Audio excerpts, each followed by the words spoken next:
You don't belong here with that missing arm of yours, you defect. Get out now. The angry shout echoed throughout the store, causing me to instinctively shield my sister Emily next to me and look at the man in front of us. The man was looking down on Emily and me with an intimidating gaze. I'm sorry. Tears began to stream down my frightened sister's face. The moment I saw those tears, something in me snapped. I had reached my breaking point. Then you are fired as of today, I said with a cold stare at the man. My name is Kyle. Right after graduating from high school, I started working at a company as an employee. Hey Kyle, I'm home. Hey Emily. How was your day? Emily, my sister, just started working this year. Come here, Emily. I'll help you take it off. It's okay. I can do it by myself. But it's hard to do alone, isn't it? Come here. Geez, Kyle, you're too overprotective. Emily sighed slightly, exasperated, and rolled up the sleeve of her left arm. Emily's left arm is a prosthetic. Moreover, she has only recently started using it, so Emily is still not quite used to putting it on and taking it off.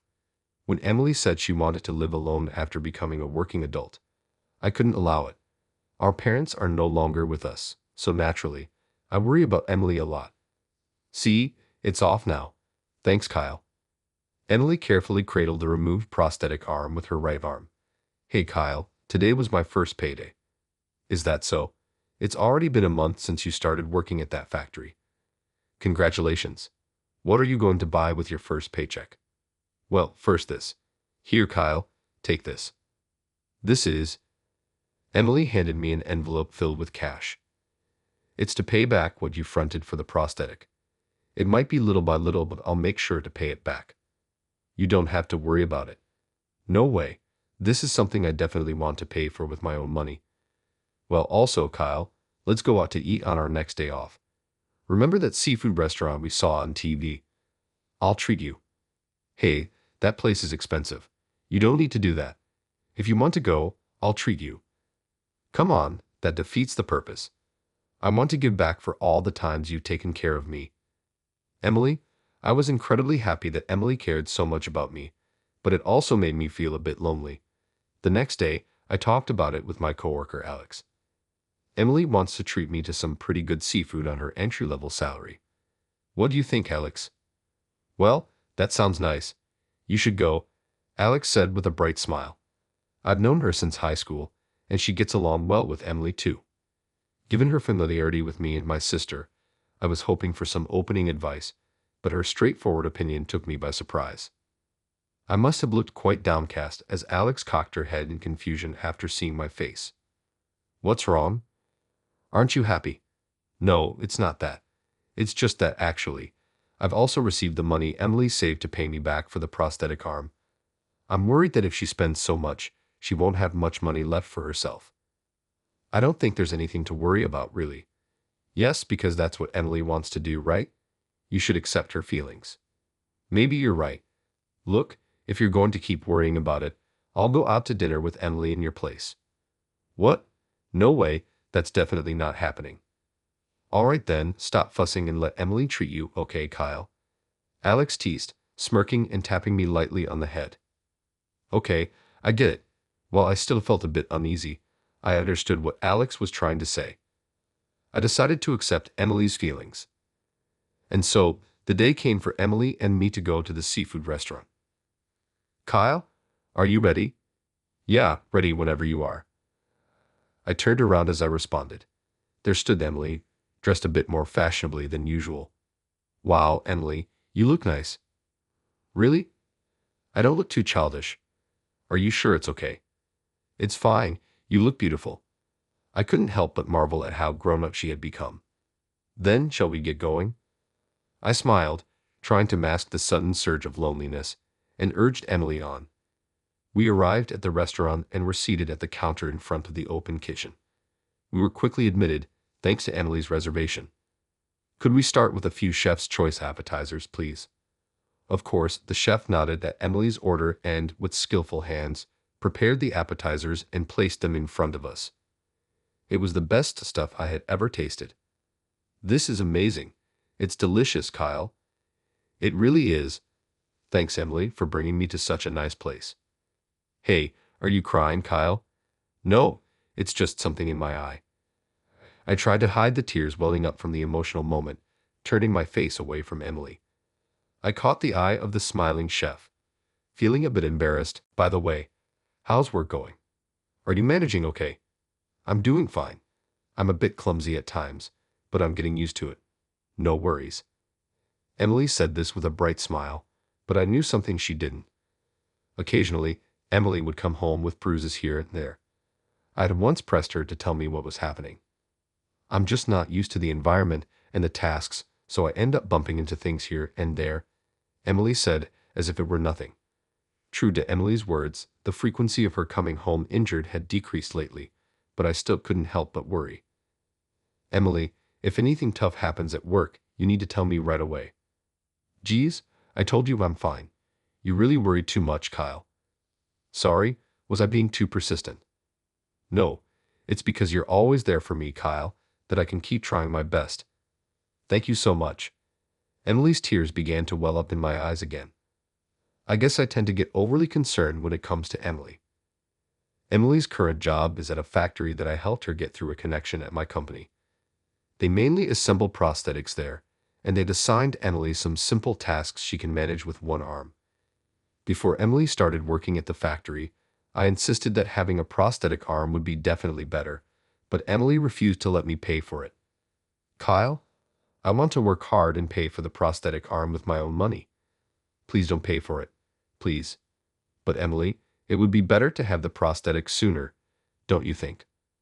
Ideally, before you start working at the factory.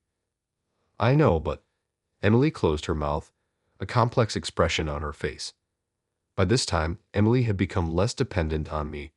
It wasn't long ago that she would run to me crying over the smallest things. Kyle, I'm sorry, but I can't budge on this. I want to pay for the prosthetic with my own money.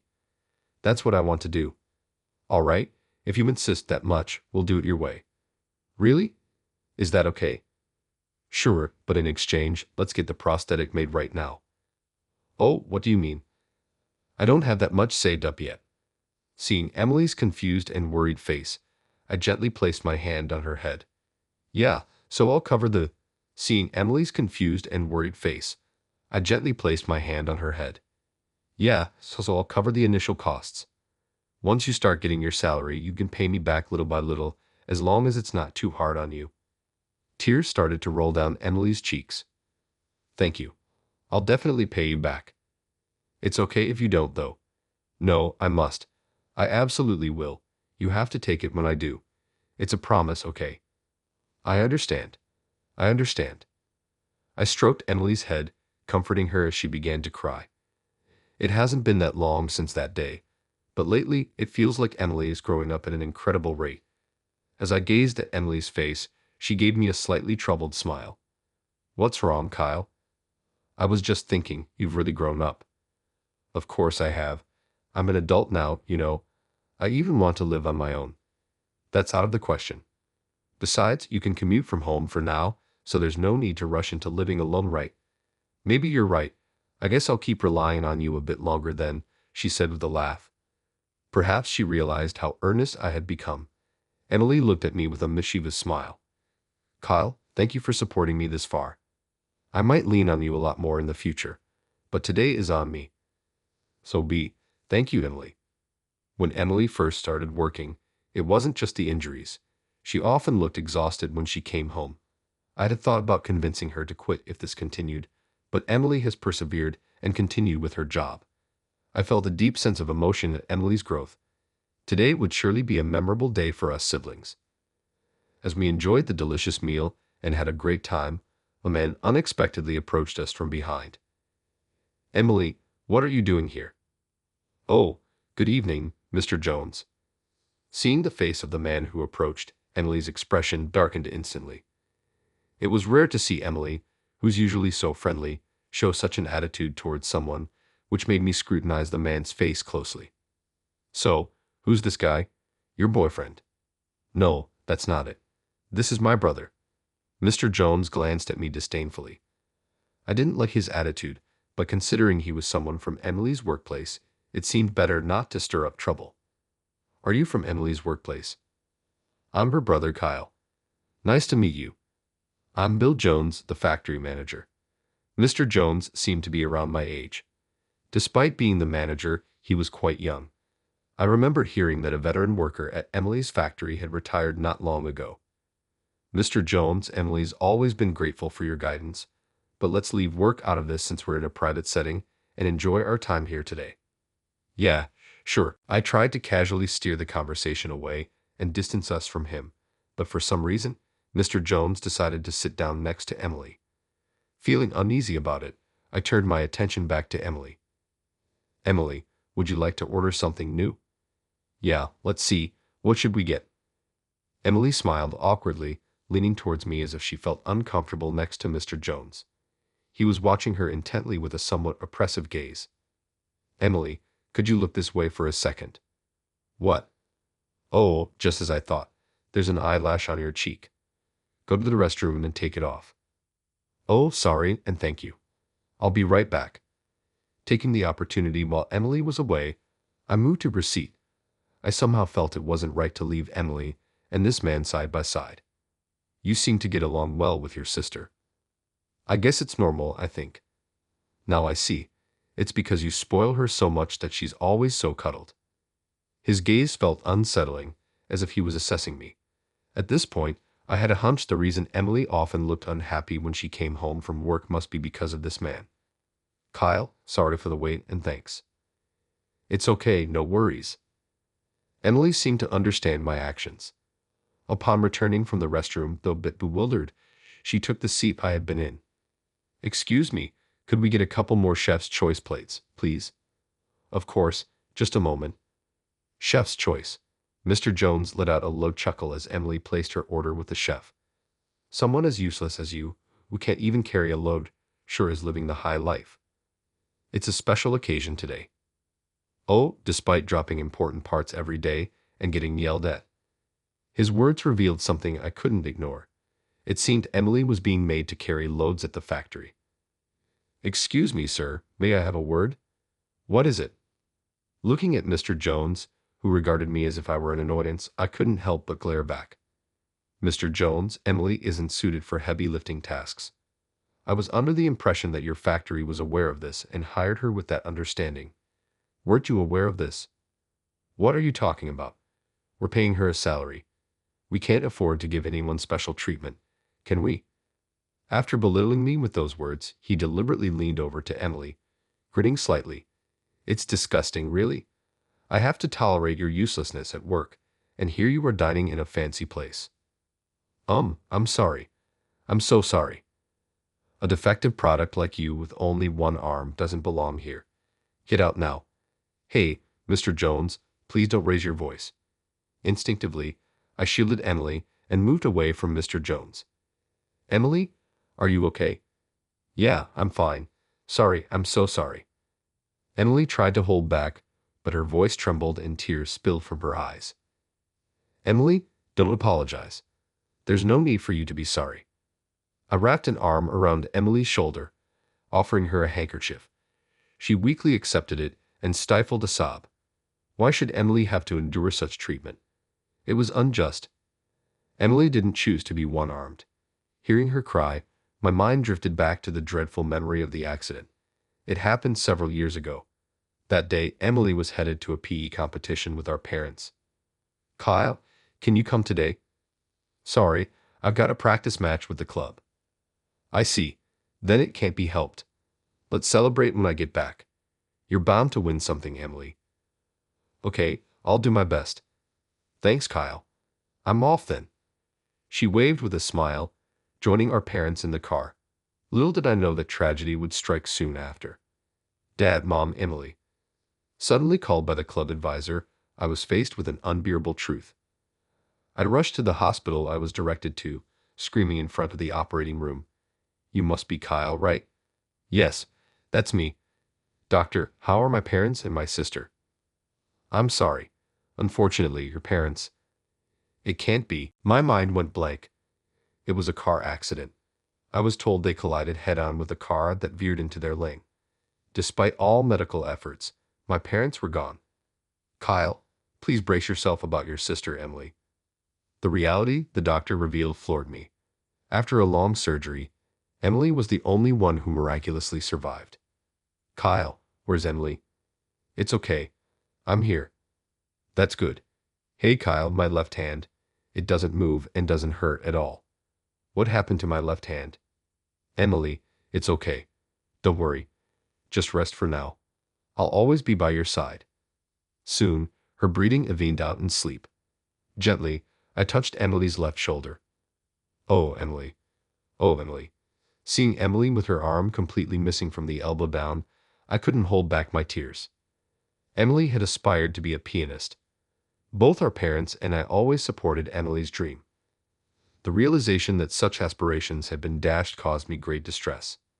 Despite knowing that neither our parents would return nor Emily's arm would come back, the sense of loss was overwhelming. After graduating from high school, I chose to work.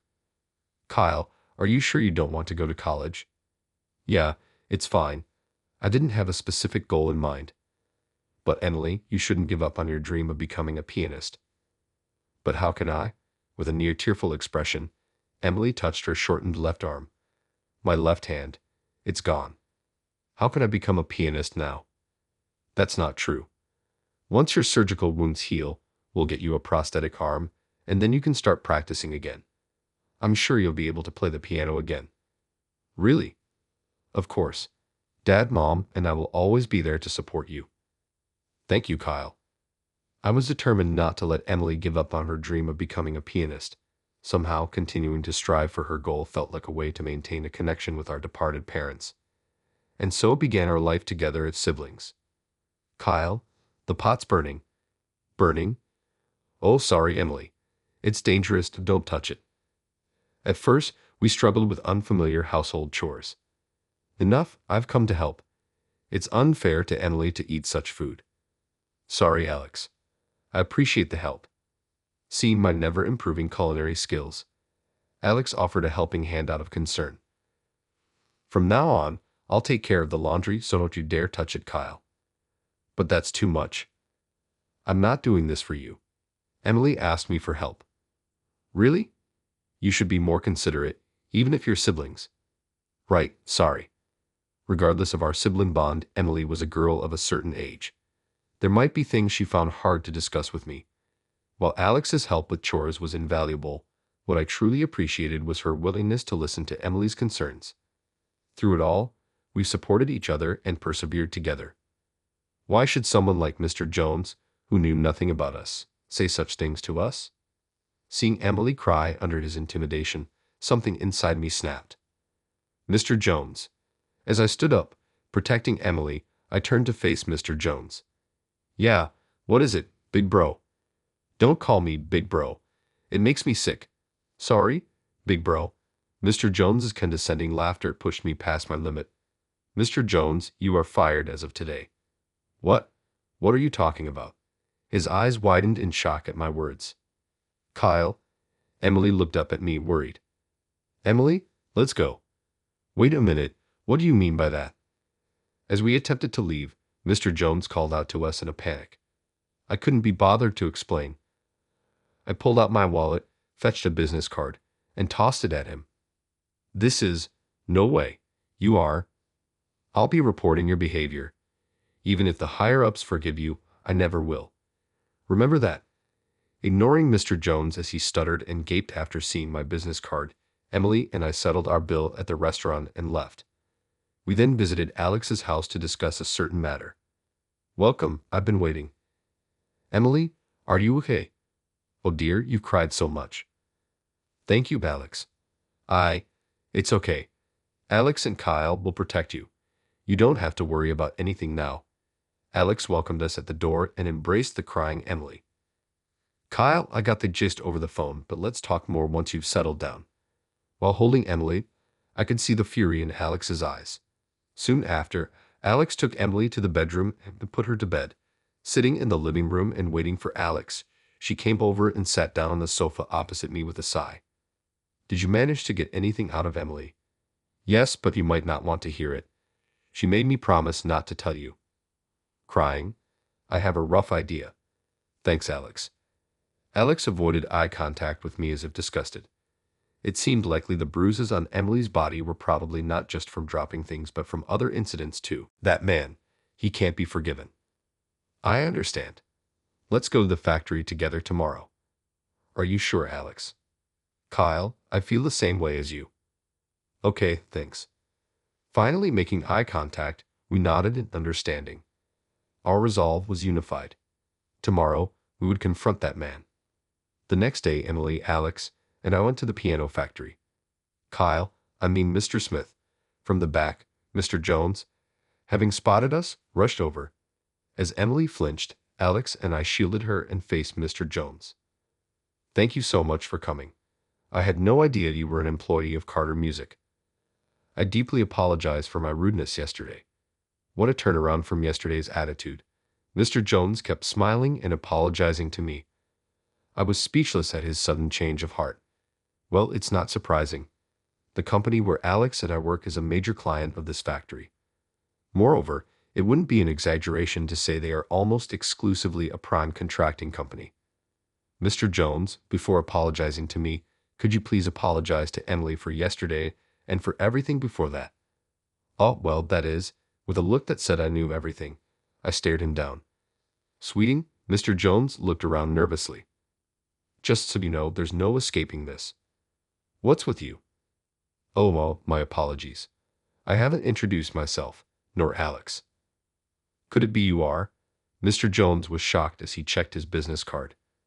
The current president of Carter Music is my father, and I work here as a prospective president. Is there a problem? No, of course not. I'm terribly sorry. So you see, you're missing the point. The person you really need to apologize to is Alex. Kyle, it's okay. I'm fine now. From behind Alex and me, Emily let out a soft cry. Then, staring down Mr. Jones with all her might, she stepped in front of us. Mr. Jones, I am resigning from this factory as of today. Though my time here was short, I am grateful for the opportunity. Emily apologized profoundly. What? What are you talking about all of a sudden? It's not like it matters if someone useless like you leaves. I couldn't care less. Don't come crying back to me. Well, we'll see who ends up regretting this. Remember what I said about reporting this matter to the higher-ups? What? I've already informed our CEO about this issue. Naturally, our dealings are official. The official documents will follow. You're finished. I've never seen my father so furious before. No, please. Hearing Alex's words, Mr. Jones collapsed to his knees, his face turning pale with despair. While he was visibly dejected, I whispered to him in a way Emily couldn't hear. Listen, I will never forgive you for laying a hand on Emily. Don't you dare show your face to Emily and me ever again. Yes, sir. Leaving a diminished Mr. Jones behind, we left the factory. Some time later, Emily officially resigned from the piano factory and joined the company where Alex and I work. Here, Emily, this will be your station. Well, such a magnificent piano. All the attachments to the prosthetic hand for playing music are in place. Emily, do you think you can manage? Of course.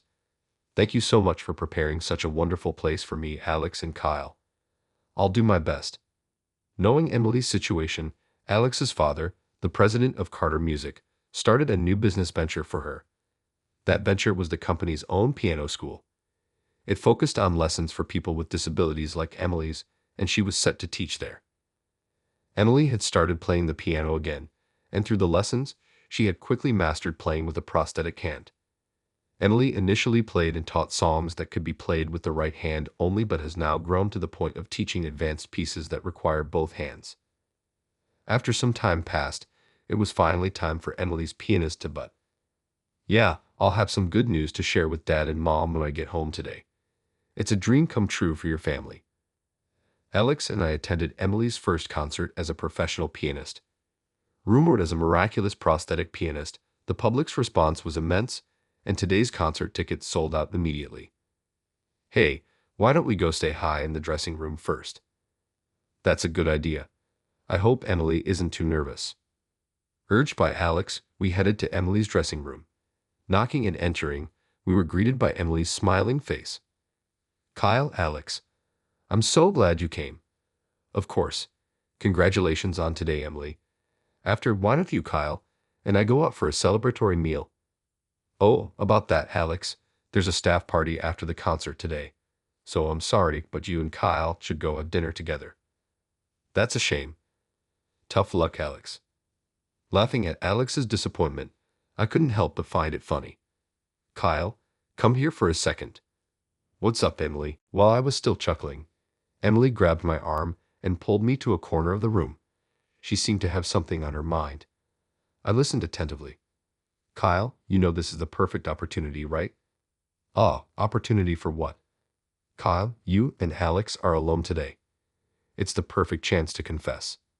Hut, Emily, since when did you know about? From the very beginning, Kyle. You always put others first, didn't you?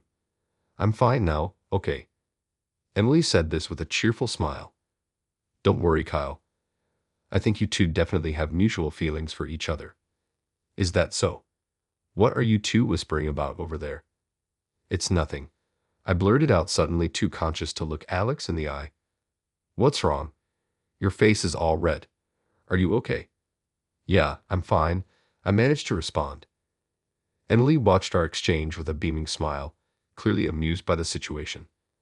On this day, as Emily's dream came true, it seemed my role as her steadfast supporter might have come to an end. As for what happens next between Alex and me, becoming much closer than ever before, well, that's a story for another time. All right, everyone's presentations are done. Nick, the manager, said as he tried to move the discussion forward. Excuse me, I haven't. I recently found out something. Nick interrupted me and began to speak. There's apparently someone in this department who didn't graduate high school and is just a part-timer. Meetings should be for employees only. Absolutely right. His lackey, Mike, of course, agreed with Nick. I'm leaving.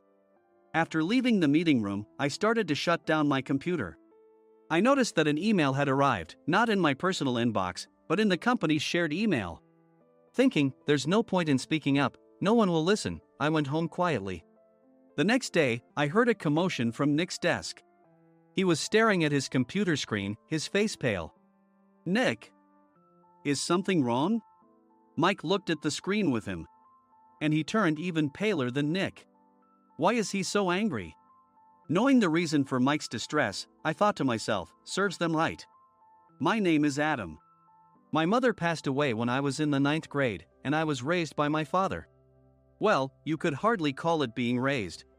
After my mother passed, my father changed. He drowned his sorrows in alcohol, and though he still went to work, he squandered our living expenses on horse racing. Because of that, I had to start working part-time as soon as I entered high school. Every month, I went to the convenience store with bills in hand that couldn't be auto-deducted from my father's account. Even though I endured it because I didn't want to be alone, I reached my limit in my 2nd year of high school and dropped out. I found a live-in job at a distant inn. Thank you for everything. The day I left home, my father, still staring at the TV, spoke. Take care. That was our last conversation. Back then, 18 wasn't the age of majority, so I needed my father's permission to work, and I couldn't hide my place of employment. Yet, my father never visited me even once. I kept working just to survive, and before I knew it, I was 42.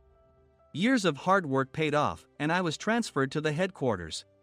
I was thrilled to be recognized by the company, as I thought I'd be working in the field until retirement due to my lack of formal education. Listen up. Our work can change the future of our employees. Don't drag us down. On my first day after the transfer, Nick, dressed in an expensive suit, spoke sternly. There was a reason for this.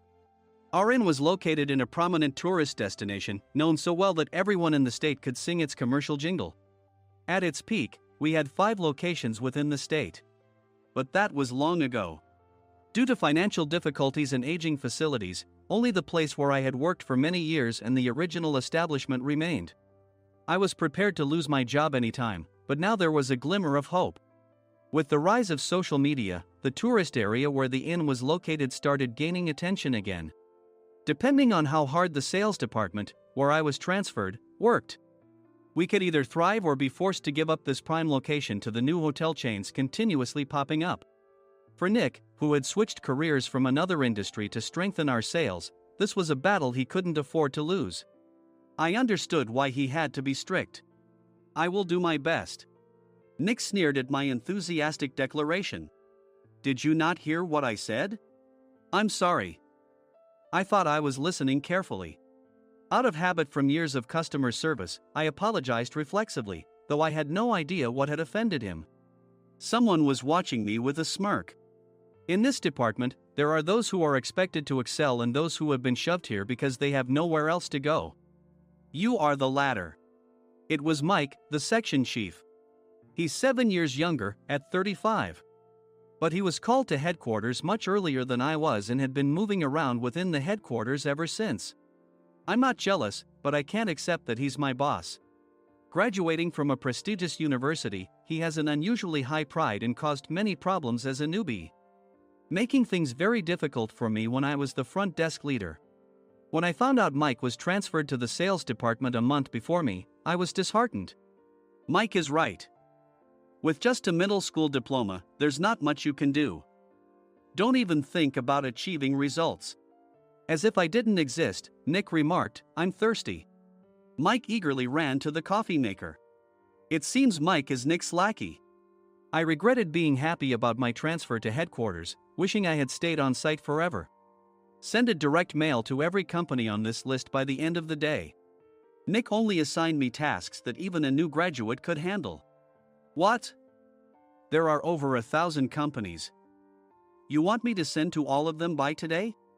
Yes, if you and your fellow misfits split the work, even those with nowhere else to go should finish by today. I glanced at the employees typing away expressionlessly. They were worn out from customer service, only thinking about leaving on time, or were women reassigned after having children, with zero motivation for work. Even Sam, a new graduate from the same university as Mike, who was supposed to be among the expected achievers, had no enthusiasm for the job, having joined the company wanting to do customer service. "I don't care what they say, I plan to quit any time," he said.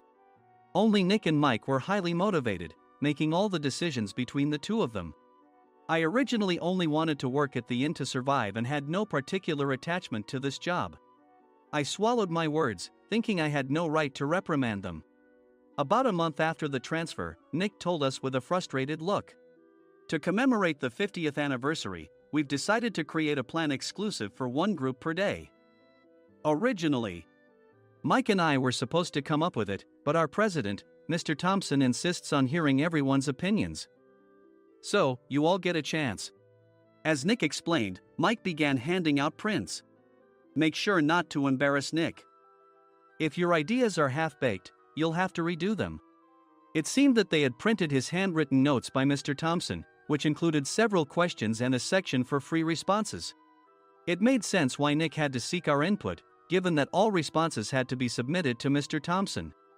We were given a week to think about it, and a meeting was scheduled to compile our ideas. My plan is to let guests enjoy both the old and modern America.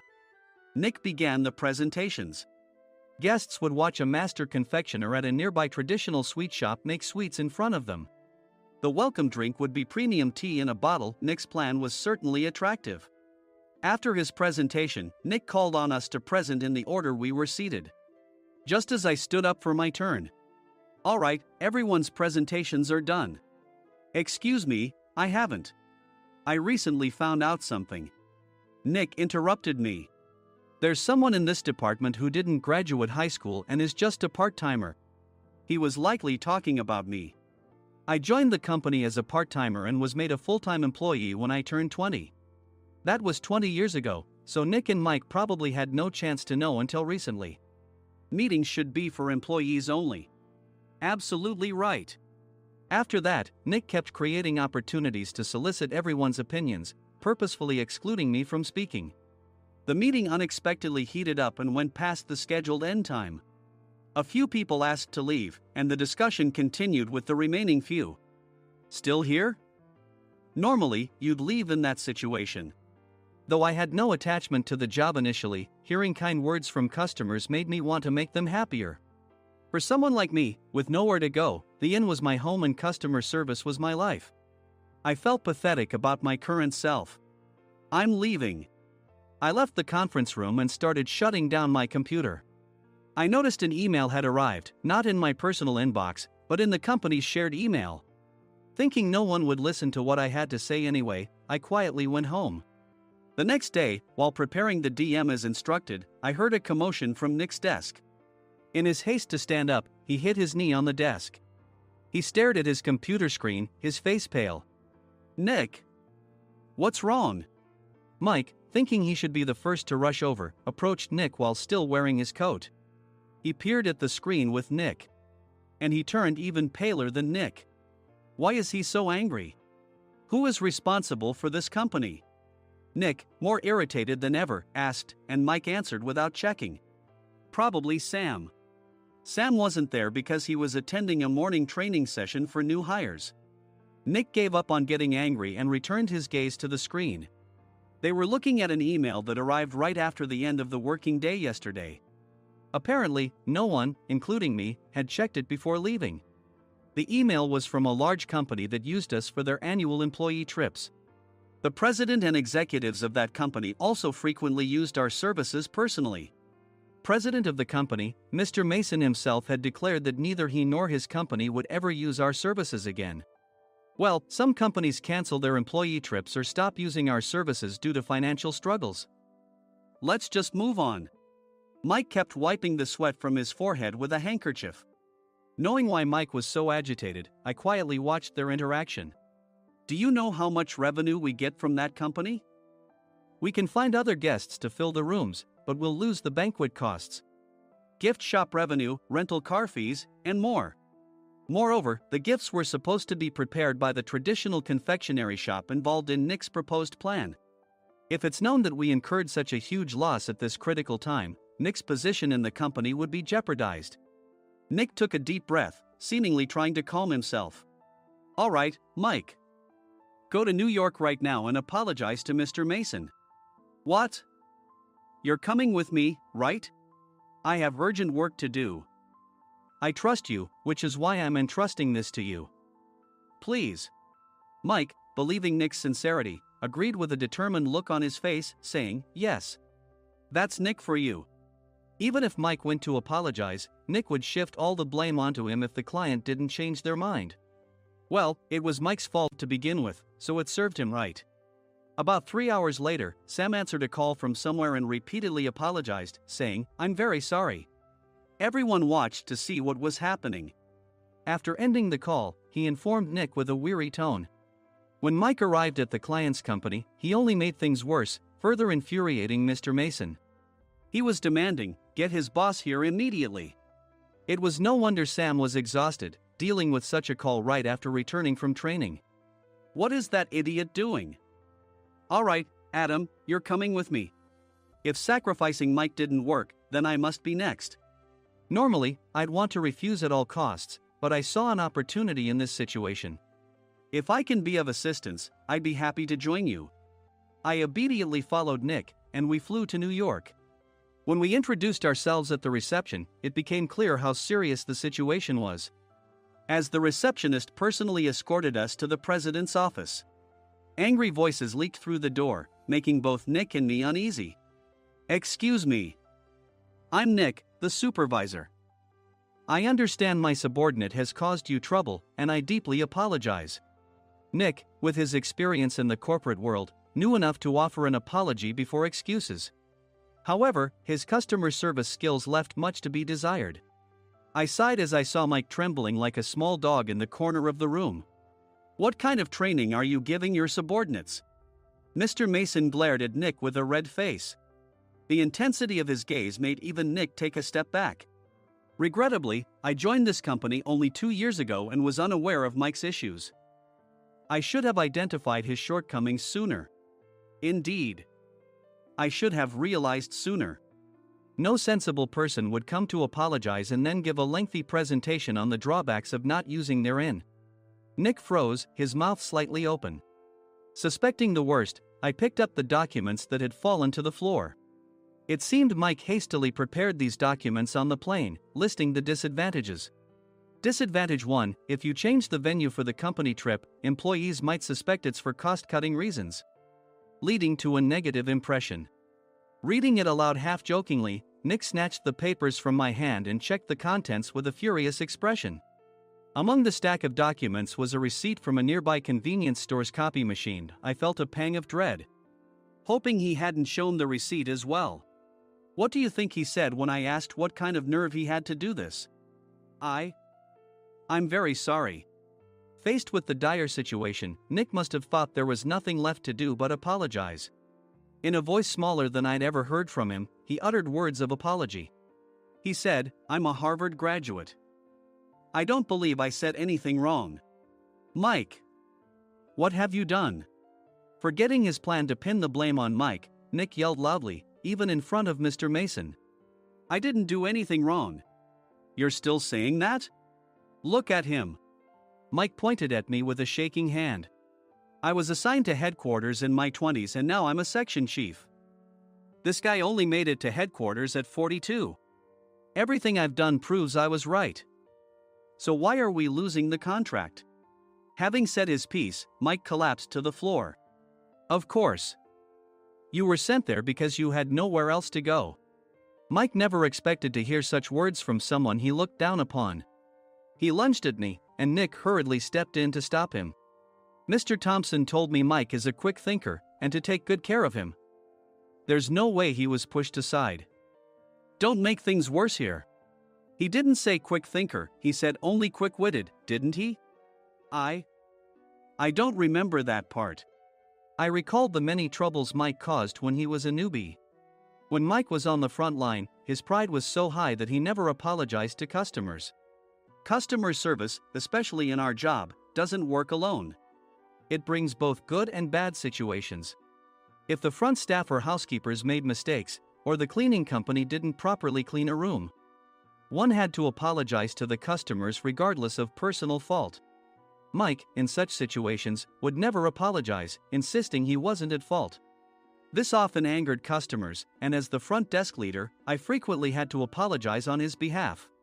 He caused complaints and disrupted operations, which is why he was quickly moved to headquarters. In departments where he didn't interact directly with customers, his quick thinking was beneficial and things went well. But it seemed his flaws were starting to show. Corporate reservations are supposed to be entered into the system by the sales representative. But a quick check yesterday revealed that more than 10 items were missing from the client's reservation. The handover document clearly stated what needed to be prepared. Why didn't you enter it into the system? Why do we have to give them special treatment? Filling rooms near the banquet hall, setting up all the food in advance. Specifying the brand of wine, they're too demanding. No wonder he always angered customers, I thought, feeling a headache coming on. Grouping them in rooms near the banquet hall is for our benefit too. It makes it easier for the staff to set up beds and serve breakfast since everyone's schedule is synchronized. As for the other requests, Mr. Mason suggested them to lighten our load. I didn't know that. Nick finally seemed to realize that Mike was the one who had angered the client. What did you say to them? I just told them we wouldn't give them special treatment anymore. We shouldn't waste effort on things that don't bring in money. I was utterly exasperated at his lack of understanding of customer service. Of course, we shouldn't comply with unreasonable demands. But carrying over successful practices from past stays makes customers feel remembered and enhances their experience. Good memories encourage repeat visits. That's part of our job. I looked down at Mike, who was sitting on the floor. In our job, nothing is a waste. Mr. Thompson likely moved you to the sales department, hoping you'd finally understand this. How do you think he feels now that you've failed to meet his expectations? Mike, tears in his eyes, fled the president's office. I was amazed he still hadn't apologized. You have it tough, Adam. It's okay, we're all employees of the same company. I deeply apologize for this disrespectful incident. Especially after all the care you've shown us. If it weren't for you, Adam, I really would have stopped staying here. When I heard you were moving to the sales department, I was willing to reconsider if you handled it. Seeing us talk so amicably, Nick's face contorted. Do you two know each other? Adam's service is excellent. I always requested him specifically. Normally, we don't accept specific staff requests, but we made an exception for Mr. Mason, adjusting my shifts accordingly. He had personally stayed at our hotel just before my transfer, and during casual conversation, I mentioned, "I'm moving to the sales department soon." If I hadn't told him then, things could have been much worse. "Please continue to take care of us. I look forward to it." On the return flight, Nick awkwardly offered me a can of beer. It's still working hours. Of course, I had no intention of forgiving him for a single beer. Nick might try to pin everything on Mike and avoid any consequences. While pondering this, a startling fact came to light. "Nick, the tea bottles for the plan have arrived." I handed Nick a bottle labeled with our inn's name. "They look good." "What are you talking about?" "These are plastic bottles. I had assumed we would use the trendy, high-end bottling tea. But what arrived were ordinary plastic bottles of tea with customized labels. The only unique aspect was the label, which had the inn's name, making it look customized. Upon further investigation, I discovered that a substantial amount of money was set to be paid to the tea company. It was priced like bottling tea. Does this plastic bottle really cost $100 each? The tea inside is specially blended for us. The extra cost is for that. Wouldn't it be better to use another tea company? Or is there a specific reason we must use this one?" As Nick continued to make excuses, I showed him a printed email. I informed the tea company's president, Mr. Mitchell, that we discovered irregular payments and he confessed. He said you two were high school classmates and planned to split the extra money. That idiot. Why did he confess? That's not important. You should worry about yourself. This could turn into a police matter. Opening the bottle cap, I suggested. How about calming down with this tea? It supposedly has a relaxing effect. Nick drank the tea frantically. In the following days, decisions were made about their fates. Mike was reassigned to the General Affairs Department, with no chance of transfer or promotion, as per Mr. Thompson's orders. As for Nick, since the payment to the tea company hadn't yet been made, he narrowly avoided legal trouble. Instead, he was encouraged to leave the company, and to avoid further complications, Nick submitted his resignation. Rumor has it that connections between HR departments have made it difficult for him to find new employment. Even though it was good to have those two gone, something unexpected happened in the sales department. Everyone became motivated and united in refining the 50th anniversary plan. In the end, my plan was adopted. We collaborated with the Tourist Information Center to provide personalized guides. The plan, tailored to the number of guests, was truly special for the 50th anniversary. "Hey, is Adam's family coming to stay?" I immediately booked that special plan for my family. Sam noticed it on the reservation list and quickly picked up on it. "Yes, I'm inviting my father." "That's great. I might invite my parents too." I lacked the courage to face my father just as Adam. But here, with the confidence Mr. Mason praised, I felt ready. The 50th anniversary plan was a perfect opportunity to reconnect with my father. I hoped to bring back the days when we could laugh together as we once did.